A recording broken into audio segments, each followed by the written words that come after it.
So what is going on is really sad and appalling, and you don't want this to happen to even your worst of enemies. You don't want to be chased down and gowned down in the streets like a dog.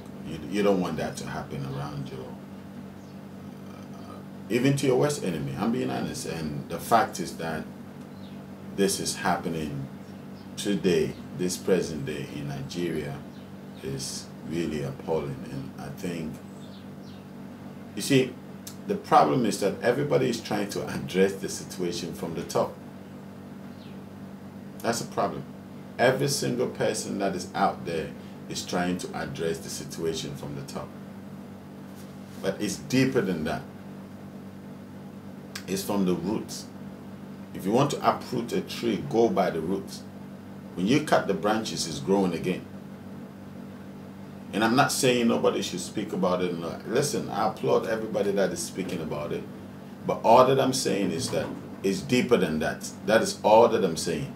It's really deeper than that. And until we wake up as young Africans and young people in the continent, we have nowhere going. Honestly, like, where are we to go? This is home. Africa is home. This is our home. We have nowhere to go. So if you want to say, oh, we're talking about now, we're talking about, listen, if you don't uproot it, if you don't uproot it from the root, then you have not done anything. I'm being honest, you've not done anything. So it's about time we wake up as a people and we start tackling these things from the roots. And the minute we do that, we would see the salvation of Africa. It breaks my heart. And the fact is, this is happening, but everybody's talking about, I get it, everybody's talking about this in the press, and this is not new. This has been going on in Africa for a long time. For a long time. For the longest. If it's not this country, it's that country. If it's not that country, it's this country. So unless we wake up and address it from the root, we're not going to see anything happen. In as much as it may be sad, it's still not going to happen. It's time we approach things from the root and not just on the surface level. Our enemies are many, and they stand ready to pounce upon and exploit our every weakness. They play upon our vanities and flatter us in every kind of way. They tell us that this particular person or that particular country has greater or more favorable potentialities than the other. They do not tell us that we should unite, that we are all as good as we are able to make ourselves once we are free. Don't fucking move on. Shoot your fucking ass, bitch. Tase his ass. Why are you so angry? I'm angry because it's been going on forever. Enough is enough. We're waiting for a back. I will, sir. No worries. I will. Fuck. He just shot his arm off. We got pulled over on Larpener. I told him not to reach for it. I told him to get his hand out. You told him to get his ID, sir, and his driver's license. Oh my God, please don't tell me he's dead. Please don't tell me my boyfriend just went like that. Keep your hands where they are, please. Yes, I will, sir. I'll keep my hands where they are. Please don't tell me this, Lord. Please, Jesus, don't tell me that he's gone. Please don't tell me that he's gone. Please, officer, don't tell me that you just did this to him. You shot 4 bullets into him, sir. He was just getting his license and registration, sir. Mid-20th century is Africa's. This decade is the decade of African independence. Forward then to independence. To independence now. Tomorrow, the United States of Africa.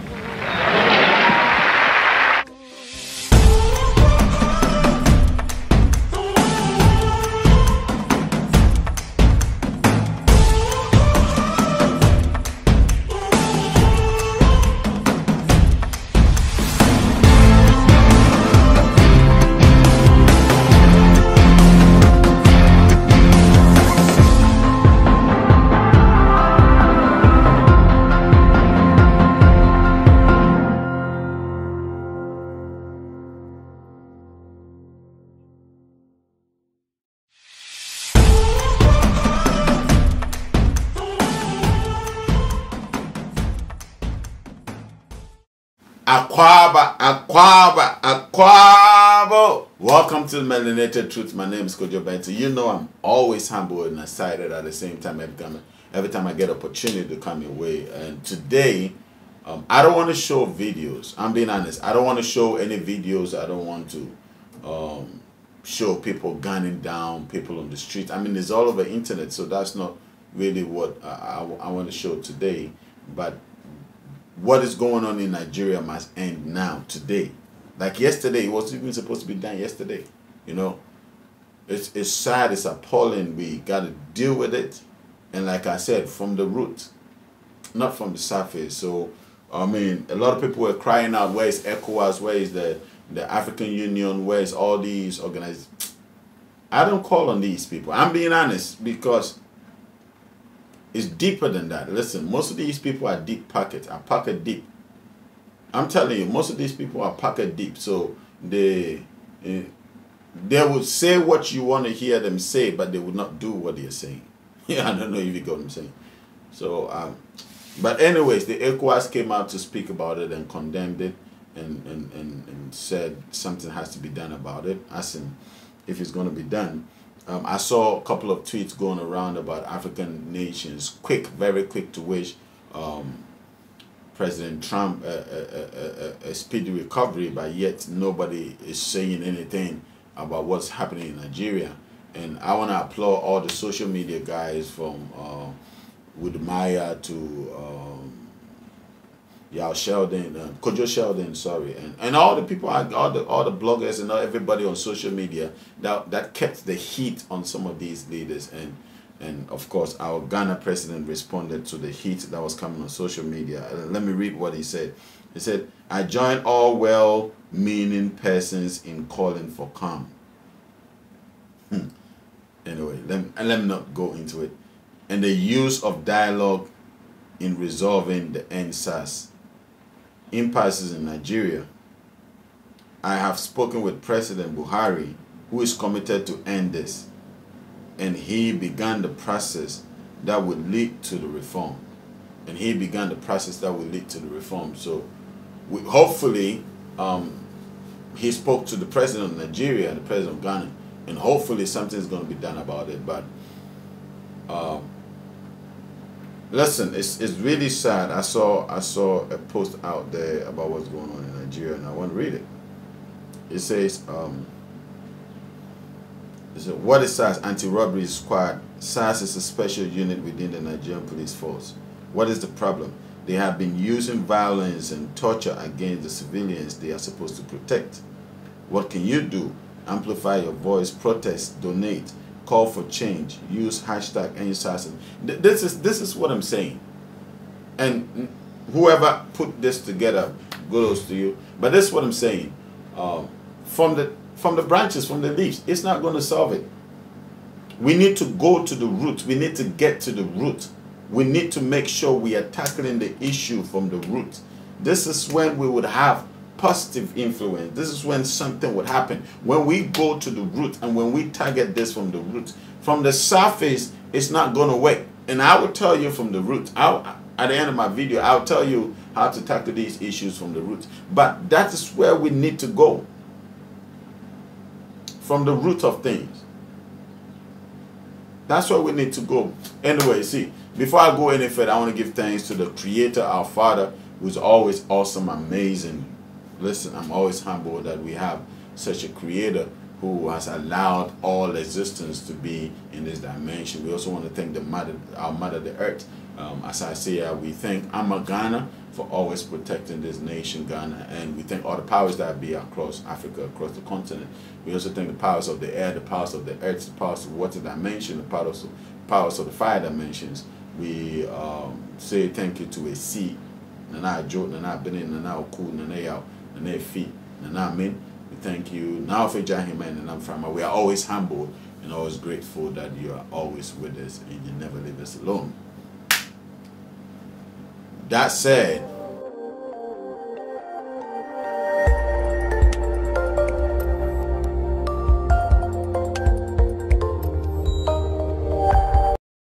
whilst this is big, what's happening in Nigeria now is big.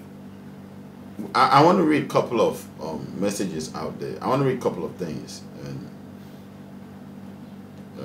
I mean,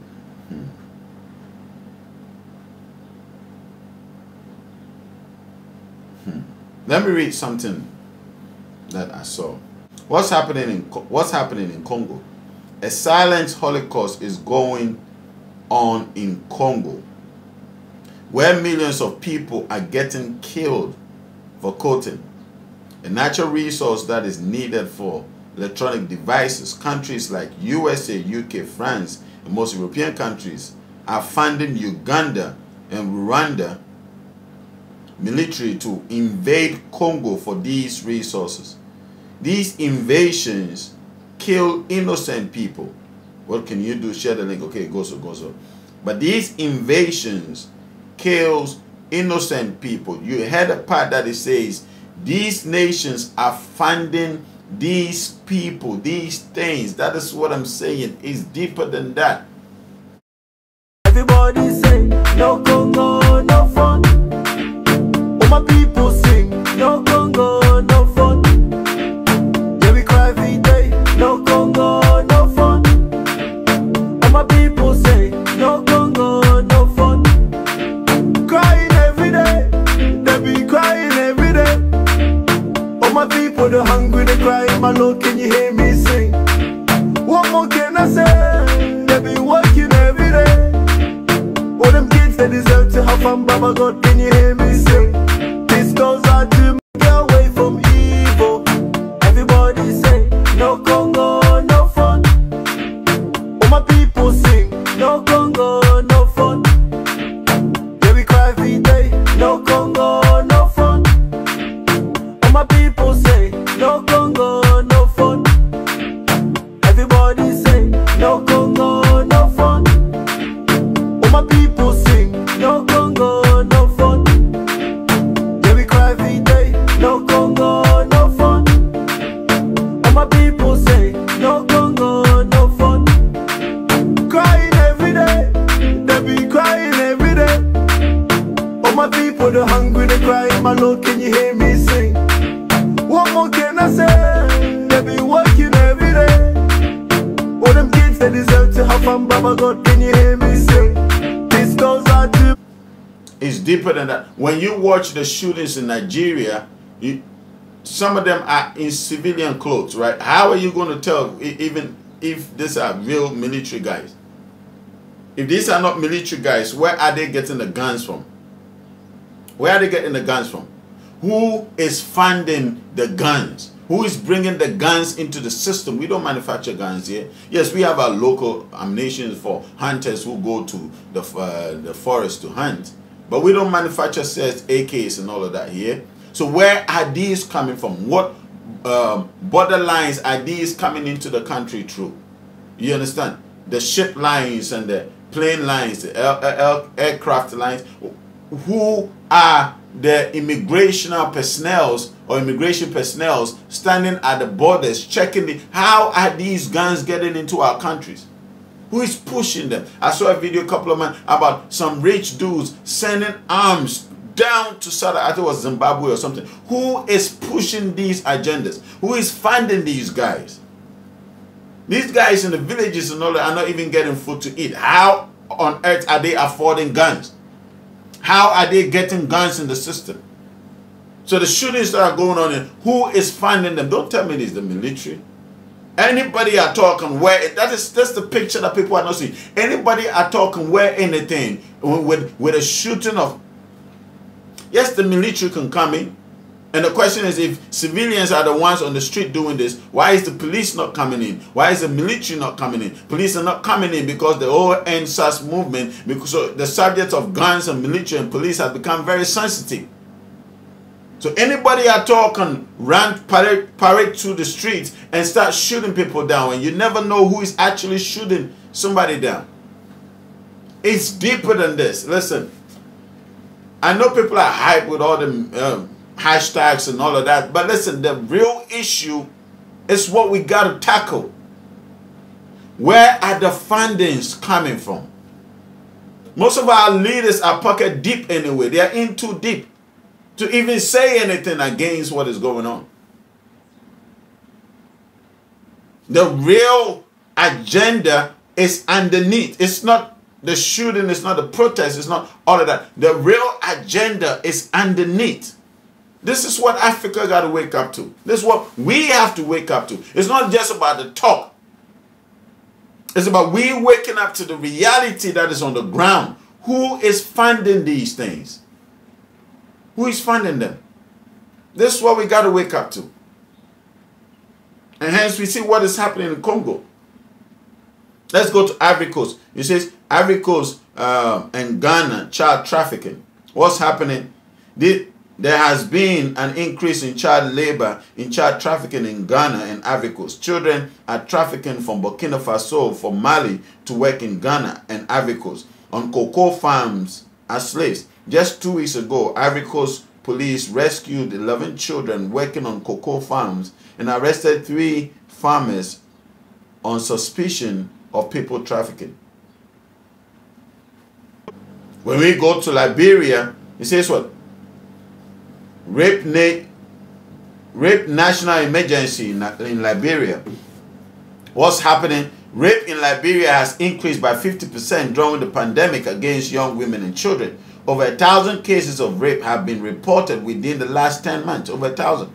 After the protest of thousands of Liberians in the capital, Monrovia, last month, President George Weah has declared a rape national emergency. Weah said he would install a special prosecutor for rape in Liberia, as well as set up a national sex offender registry. It's going on. Liberia. What's going on in Cameroon? For the past 4 years, Cameroon has been in the midst of humanitarian crisis since 2016. Hundreds have died and close to 500,000 has been displaced. Activists that has been demonstrating against the marginalization and the francophonization of the legal system in Anglo regions have been jailed. Currently, protesters, Anglophone opposition leaders, and their supporters are getting arrested, beaten, and mistreated by police officers. This is going on in Cameroon. South Africa. After the rape and murder of 19-year-old University of Cape Town student named, I don't want to even try it, by 42-year-old post office worker, protests erupted. According to the South African Police Service, a woman is murdered every 3 hours in South Africa. The country also has one of the highest rates of rapes in the world.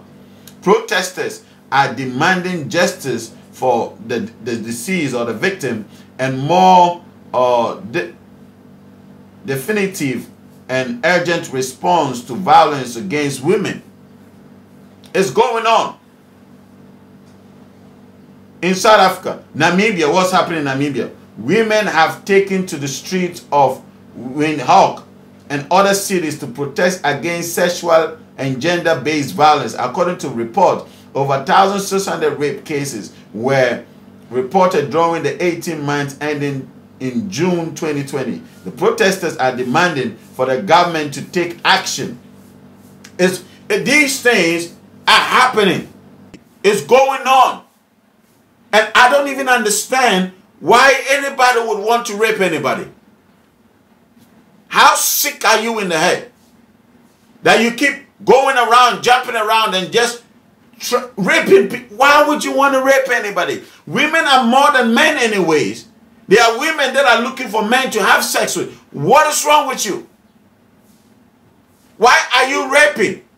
If you are so horny you can't control yourself, there are other means to get whatever. Listen. I don't get it when people are raping people. I honestly don't get it. Why are you raping people? Why are you raping the women? But these are the things that are happening on the continent. Nobody is really talking about it. We got to now learn to get to the root of these crimes. Just tweeting and talking about it is not going to change it. If you leave in the hands of the police, they're going to go crazy. Something must be done. One thing that I know for sure, when a nation abandons its spirituality and its rulership system, the nation goes in chaos. Certain people ensure that our nations will lose our leadership and our spirituality. Once our leadership, I'm not talking about government. Once leadership are stripped away and spirituality is broken down and demonized, what is left? Once you have kings in the land is controlled. Once you have kings in the land, foreign interests are not really able to influence the kings. Yeah, we know there are cases that foreign influence influences the king, but they cannot elect the king because the king has to be in the bloodline. But when they strip away your kings and give you the democracy, what can they do? They can always influence who comes to sit on the government seat. They will adopt these Africans, go train them, bring them back into the continent, make them mingle and make them what do you call it? Move amongst the people as one people fighting for the same cause, but they are not fighting for our cause. They are fighting for the cause of those that have invested in their lives. These foreign countries. And these people, this is what is happening. That's what I'm saying. We got to attack them by the root, not by the head. The root, why? Because foreign countries are influencing our leadership. They are the ones appointing the leadership. Listen, don't. Once it was the kingship system, there was no foreign influences appointing who is to be the next king. Because it's by bloodlines. Right? I'm not saying they can't influence them, but I'm saying they can't appoint them. But politically, democratically, they are appointing every day who should be. The elections are decided even before you start voting. Who to be the next president is always decided. If the one in power is not doing what they're supposed to do, they take them out, bring another person in power. These are the things that we got to wake up to. Hence, the reason why they bring in the guns.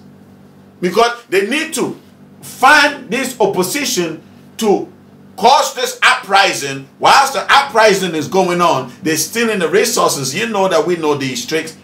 Once uprising is going on, this campaign, this party comes against this party. They are the ones behind this party. They are the ones behind this other party. This is what is happening. This is the truth. You not hear this in the mainstreams. Who do you think controls the mainstreams? But this is the reality. This is the root of the matter. Our leaders are pockets deep. They are in deep. People control them. I'm telling you. Some mean well. Most of them don't. I would want to say all of them, but you can never know for sure. But most of them don't. They don't mean well. Being honest. Most of them don't mean well. It's time we wake up as a people. Come on now. We got to wake. It's time we wake up as a people. Until Africa return to our original rulership, our way of governance, our kingship system, until our kings have the upper hands, have the absolute say on our land, we would always be controlled by Western influence. Always. Until, of course, we get a youth that is rising and spiritual. Don't take away. You see, our generation is playing down spirituality, making it look like it's nothing. No. When a nation turns its back against its spiritual root, the nation would collapse. What has Christianity done to our people? These things, wars, killings have been going on. We've been praying. Nigeria has more churches than anywhere in Africa and in the world at large. Has Christianity saved any of these things from happening? Religion is not our spirituality. When we come into our spirituality, certain things will not be done. Because you know, when you try certain things, the powers that be will crush you. if our government, if our people in government are sworn in by the powers that be, listen, they wouldn't do most of the things they are doing. And I'm not talking about those that are influenced by the occultic, other occultic situations that are looking for blood-tasty people. No, look at spirituality. You need to understand it. We have the truth, and we have those that are operating in other things too. But I'm telling you, the powers of the land, when you turn your back against them, they will turn their back against you. And this is why Africa is falling. Any nation that turns its back against its spirituality, against its kinship, its rulership, and these two things, kinship, spirituality, kinship. When a nation turns its back against its kinship, its spirituality, the nation would collapse from within. They always make sure they have somebody at the top that can dictate their interest, that can protect their interest. These things are going on because we are turning back our backs on our leadership, on our kinship, our real kinship, real leadership, and our spirituality. Africa is going to heal when we turn back to our kinship and our spirituality. Mark my words. When our kings, not the corrupt ones, but the true ones that are instilled by the ancestors, by the powers that be, the real ones that are not influenced by any other aids or foreigners or what have you, but are sticking to the root and the blood and the sacrifices of our ancestors until we get back to that system, that structure. And until we get back to our spirituality, these craziness will continue. Because in our spirituality, you cannot just kill a human being. When you take a life, the powers that be will come for you. When you turn back your backs on them and you say you don't need them, they are quiet watching you. Let's see if you can save your people by turning your back. Anyway, I've taken enough of your time. Have a great evening. I love you guys. Two things. Until we turn back to our kinship and our spirituality, we would never take control of our lands. They would always influence our lands. Spirituality, kinship. Spirituality, kinship. Spirituality, kinship. Until we go back here, we would never be in control. Have a great evening. I love you guys. Stay blessed. This is the Melanated Truth. Please subscribe if you haven't hit the subscription button. Please spread the word. Tell a friend to tell a friend that there's a family that is growing, and make sure you connect to our Zoom communities if you are really, really ready to see a change happen in our lands. Love you guys.